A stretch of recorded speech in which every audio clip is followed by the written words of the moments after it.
दोस्तों, पाकिस्तान एयरफोर्स बड़ी ही तेजी से मॉडर्नाइजेशन की तरफ बढ़ रही है। 25 दिसंबर कायद-ए-आज़म के यौम पैदाइश पे पाकिस्तान एयरफोर्स ने एक वीडियो जारी की, जिसमें एरियल डिवीजन के मॉडर्न वेपन्स को दिखाया गया, जिनमें मिराज 3 एंड 5, JF-17, F-16 और J-10C के अलावा Turkish and Chinese made strike drones भी शामिल थे।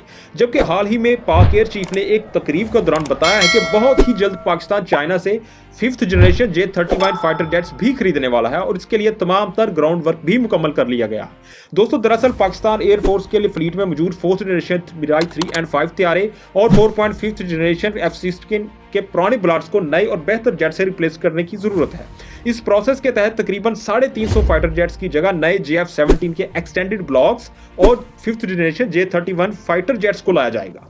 दोस्तों, अगर पाकिस्तान J-31 को एयरफोर्स में शामिल करता है तो ये जनूबी एशिया की पावर डायनामिक्स में एक गेम चेंजर साबित होगा, क्योंकि जब से इंडिया ने फ्रांस से 4.5th जनरेशन राफेल जेट्स हासिल किए हैं, तब से इंडिया फजाई जंग में सबकत के दावे करता आ रहा है। लेकिन अब 5th जनरेशन J-31 के पाकिस्तान एयरफोर्स में शामिल होने से हवाई मैदान में पाकिस्तान का पलड़ा भारी हो जाएगा।